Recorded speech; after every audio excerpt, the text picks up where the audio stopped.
banggaan. Pero sa back-to-back tapatan, Carlo, ikaw pa rin ang ating kampiyon ngayon! Sama-sama nating tutukan yan dito sa Tanghalan ng Kampiyon.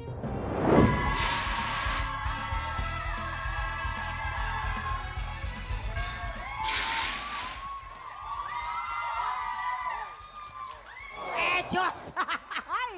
Eto na, muling dadagundong ang tanghalan sa pagtatapat ng mga Pilipinong palaban sa kantahan. Kaya naman sino kaya ang magniningning ngayong umaga dito sa Tanghalan ng Kampiyon? Ano pang hinihintay? I-welcome na natin ang ating mga inampalan. Our guest judge, singer, songwriter at lead vocalist ng The Ones, Cutie Cute Cute, Carl Guevara. Concert stage performer and Queendom diva, Jessica Villarubin. Grabe, umiilaw sa ganda. Oh, ikaw na talaga dyan. Multi-platinum artist and OPM hitmaker, the idol, the icon, Renz Verano. Kilalanin na po natin ating dalawang kalahok, Betty Makinot at si Bonnie Jr. Sila ang sasabak sa unang banggaan. Ikaw ba, pag kumakanta ka, sinong inspirasyon mo sa pagkanta mo? Yung magulang ko, syempre. Magulang mo. Kasi proud ako na kung anong meron ako, nakuha ko din sa kanila. So, ibig sabihin ba nito, lahat kayo magkakapatid hanggang nanay-tatay mo ay marunong kumanta? Yung mama ko po, doon po namin nakuha yung... Nakakainggit! Di ba? Ang sarap ng ganun yung pamilya, lahat mga singer, mga tatay mo dancer. Hindi po. Anong talent ang Yung, tatay mo? dahil nga po sa rapper, yung kapatid gumagawa po ng mga sarili niyang compose. Papa ko po yung nag-aalala. Iba si Papa? Ayun po, sa family ko, sa Makiimot clan, and also sa Iludo, sa side ng mama ko, na salamat kasi binigyan niyo ako ng inspiration. Lalo na yung talento na nakuha ko sa inyo, na patuloy kong nagagamit. Sa'yo!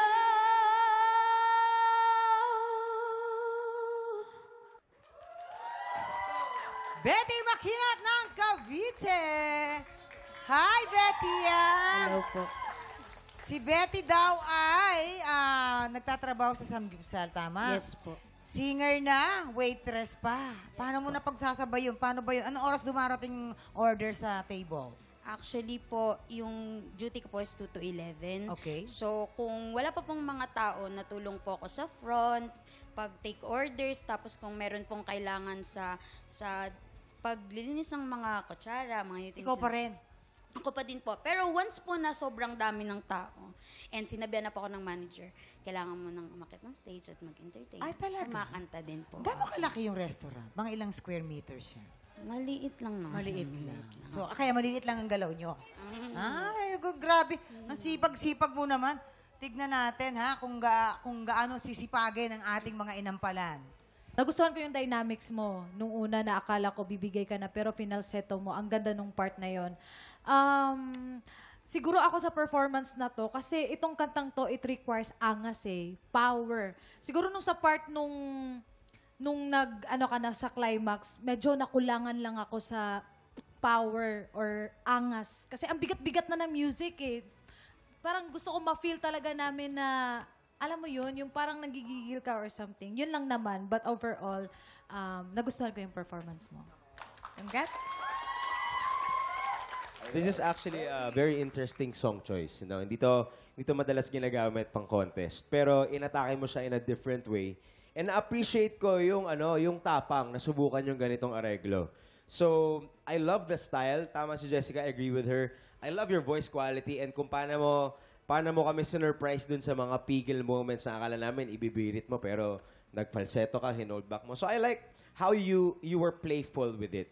Although, sa mga ganitong klaseng performance din, ang crucial dito is paano mo pa may elevate yung energy. Dahil, rock talaga to So, hinahanap ko sa movement mo, sa angas mo, yung paano nag-elevate, paano nag-progress yung performance. Kaya lang for this time, parang ang naramdaman ko, you stayed from where you started. Hindi mo siya na-push forward or na-elevate. Ngayon, isang tip ko sa'yo, minsan kasi yung areglo, yung song arrangement, already gives you mga clue kung nasan ba yung energy ng kanta. So, kung papakinggan natin yung arrangement, bandang dulo talaga, tutupa. Ganun na yung, ganun na yung energy ng song. Pero ikaw, nandun ka pa din sa energy mo, kung paano ka nagsimula. So, sometimes the song arrangement really helps give you an idea.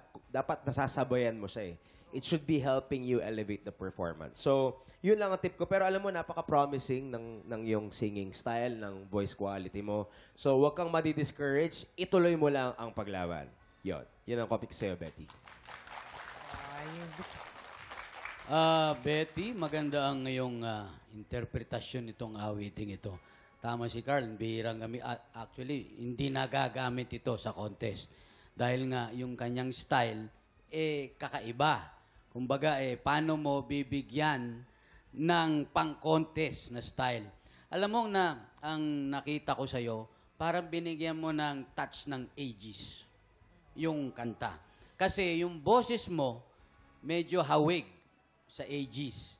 Medyo paos na rock ang dating ng boses mo. You capitalize on that. Maganda yung quality na yan. Bihira yan. Lalo-lalo na sa babae. Bihirang-bihira yan. Eto na, sige na. Alamin natin kung ano mang score na bibigay natin mga inampalan. Betty, para sa iyong pag-awit ngayong araw, ang stars na ibibigay ko sa'yo ay...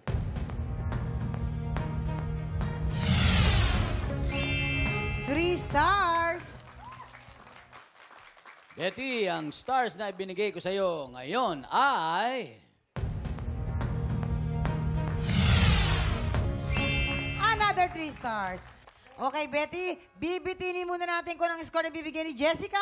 Sa ngayon po, kilalanin na natin ang ating pangalawang kalahok na si Bonnie Jr. Ito mga maganda po kay Bonnie. Ano siya, nag-aaral, tapos nag-livestream, tapos sumarakit. Paano mo nababudget yung time mo? Kasi I can't budget my time.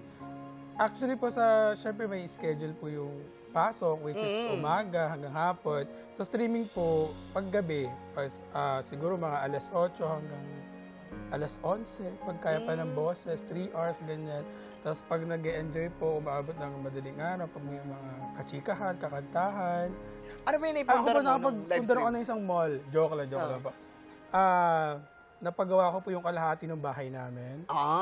Napayero ko po siya, hindi na siya slice foam. Kusina na, may maayos na kaming CR.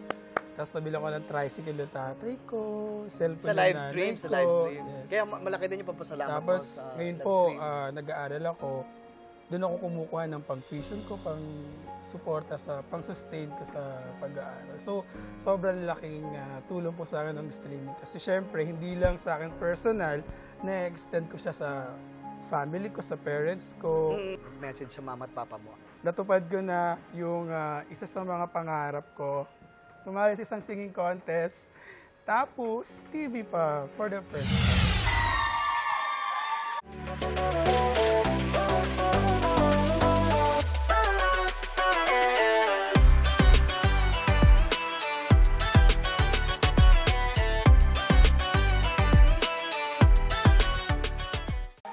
Tropa, pinanood mo hanggang sa dulo itong video na to, very good ka! For more happy time, watch more TikTok Clock videos on our official social media pages and subscribe to GMA Network official YouTube channel.